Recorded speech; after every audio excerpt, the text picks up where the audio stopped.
Hi everybody and welcome back to Linda Tina TV. If it's not your first time here, if it is your first time, my name is Linda Tina. I am a Ugandan living in Italy. And if you haven't subscribed, remember to do that. Click on the notification bell so that you are notified when I post a new video.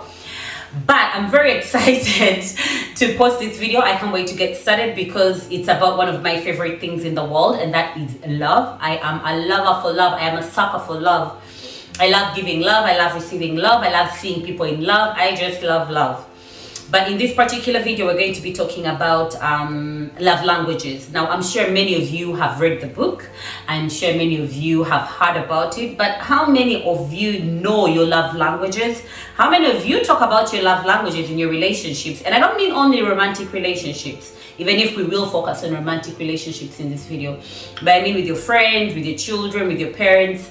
Do you know your love language, like how you want to be loved? And do you know the love language of the people you love? If that sounds like something you want to hear more about, then stay tuned. Sometimes it takes the one that takes away my pain. Sometimes the worry goes and I see hesitation. And everyone is trying. So I'm going to start this video as if the people I'm talking to don't know anything about love languages, so that we can build up into the topic together. And maybe there's someone out there who knows nothing about love languages.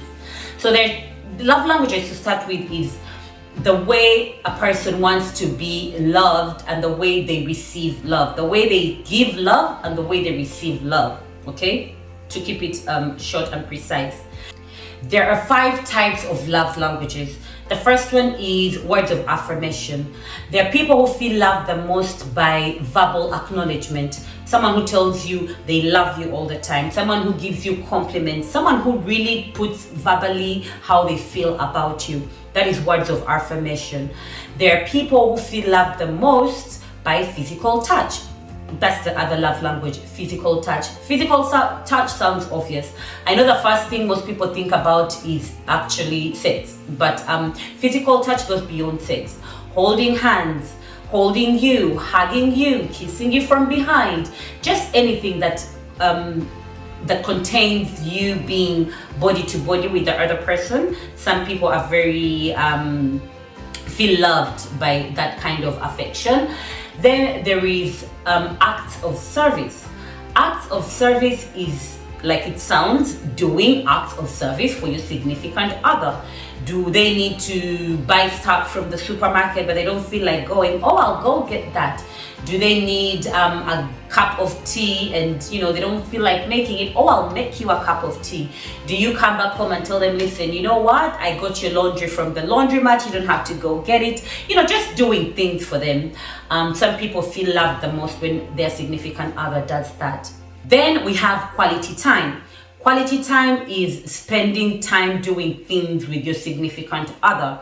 You go surfing together, you go on holidays together, you go watch a movie together, just doing things and enjoying quality time together. And it may not necessarily mean doing things like going out to do things. It could mean just spending time on the couch with the phone off, with the television off, with no connection to the outside world, but just being there in the moment with your significant other. And then the last one, which is the 5th one, is gifts. For some people, it's important that you show them that you love them with physical items. Buy me a ring. Did you see a shoe that I once said I like? Go get me that shoe. It's Christmas. Are you giving me any gifts? It's my birthday, or it's no occasion at all, but just bring me a gift out of nowhere. That's another way that some people feel loved the most. So now we know what is love languages, and we know what are the 5 types of love languages. I'm going to ask you guys, you can leave that down in the comment section. What is your love language? When do you feel loved the most? And what are you good at giving? What is your partner's love language, and how are you able to give that to them? Do you ever ask your partners these questions? Because it's not automatic that you know what your partner's love language is. You may not know until they tell you, and even they may not know your love language until you tell them. So I think this is a very important, and for me, even exciting thing to discuss in a relationship. But anyway, I'll talk a little bit about my love languages. I don't have one that I can put at the top, like top. So I feel like at different times in my life, these love languages coexist. I think that's normal for all of us, that these love languages keep interchanging. But I do know that very important to me is physical touch. I am a very physical person, so even not romantically, if you're my friend, I like to hug, and I don't want a hug that's just, a tap on the back. I want a hug that you go all in. I'm that person. So if you're not very comfortable with touch, you may not be very comfortable with me. So physical touch is very important, and not just a physical touch of holding hands and hugs and just, being close to me, but I mean also, in the real intimate sense of it, if you know what I mean. That's also a very important part for me in a relationship. I know people say, oh, physical attraction doesn't matter, or sexual chemistry doesn't matter, or it's not important. For me it is. For some people it's not that important, but for me that's actually very important. This coexists with words of affirmation at the top for me.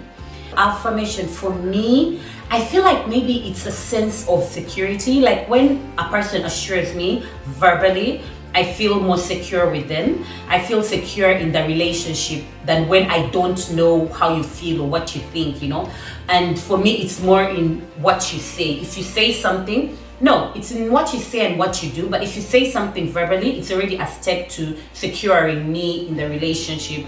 So words of affirmation and physical touch are like on the top for me. After those two at the top, there is acts of service. For me, acts of service is literally an act of love. Like when someone does something that you'd rather not do.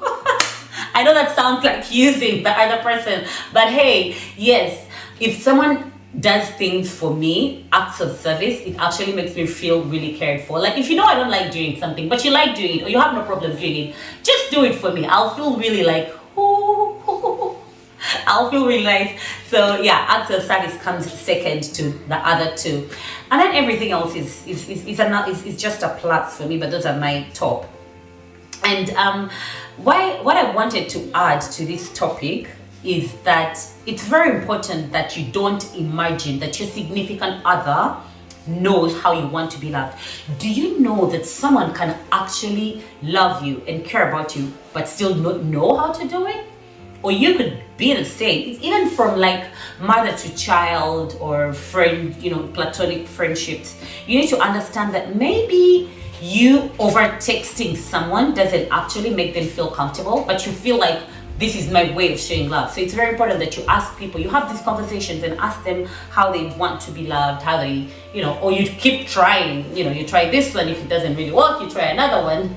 And yeah, this is a very exciting and very interesting topic for me, because I feel like many of the relationships we're in, both platonic, romantic, and even the relationships between siblings and children and their parents, sometimes don't work out very well because we don't know the right way to love the other person. We don't know the right way to receive love from the other people, and so it's a very necessary topic. So tell me if you enjoyed this short and precise video, and what is your love language, and what are you very good at giving. Thank you so much for watching. I'm looking forward to reading your comments, and see you in my next one.